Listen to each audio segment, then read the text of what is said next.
Talk வளர்க்குறது பெரிய விஷயம் இல்லைங்க. முதல்ல டாகுக்கு நல்ல ஃபுட்டு கொடுக்கணும். வாரத்தில் ஒரு நாளாவது இது மாதிரி நான்வெஜ்ஜு கொடுக்கணும். அவங்களுக்கு நீங்கள் வெஜிடேரியனாக இருந்தால் கூட நான்வெஜ்ஜு அவங்களுக்காக நீங்கள் வந்து வாங்கிட்டு வந்து செஞ்சு கொடுக்குறது தான் நல்லது. கடையில் வாங்கி கொடுக்காதீங்க, அது வந்து அவங்களுக்கு ஒத்துக்காது. இப்போ வந்து ஒரு 1/2 கிலோ கறி வாங்குறீங்க, இல்லை 1/4 கிலோ எவ்வளோ அவங்களுக்கு போதுமோ அந்த அளவுக்கு வந்து ஒரு 1/2 கிலோ கறி வாங்கிட்டு கொஞ்சம் தண்ணி ஊற்றி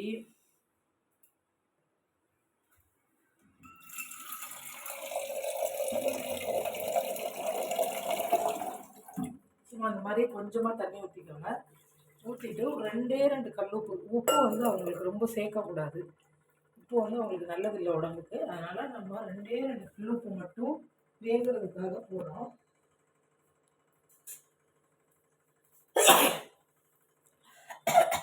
கல் உப்பு 2 ஆட் பண்ணிக்கோங்க. அப்புறம் வந்து கொஞ்சோண்டு மஞ்சள்தூள். மஞ்சள்தூள் வந்து உங்களுக்கே தெரியும், கிருமி நாசினி. கறியில் ஏதாவது இருந்ததுன்னா கூட அது வந்து இது பண்ணிடும். அதுக்காக கொஞ்சோண்டு மஞ்சள்தூள் ஆட் பண்ணிட்டு அவ்வளோதாங்க. இப்போ ஒன்றும் இல்லை, குக்கரை நம்ம மூடி வச்சிடலாம். அடுப்பு ஆன் பண்ணிடலாம். இப்போ இது வெந்ததும் 3 விசில் வந்து வெந்ததும் இறக்கிட்டு ஒரு நேரம் கழிச்சு டாகுக்கு சர்வ் பண்ணலாம். இந்த மாதிரி வாரத்தில் ஒரு நாளாவது இந்த ஃபுட்டு, நான்வெஜ் ஃபுட்டு வந்து கண்டிப்பாக நம்ம வீட்டில் வளர்க்குற பப்பிக்கு கொடுத்தே ஆகணும்.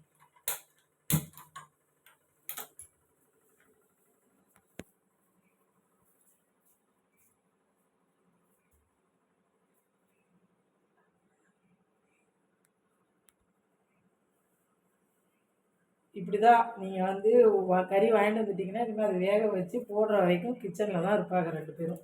அவ்வளோ இன்ட்ரெஸ்ட்.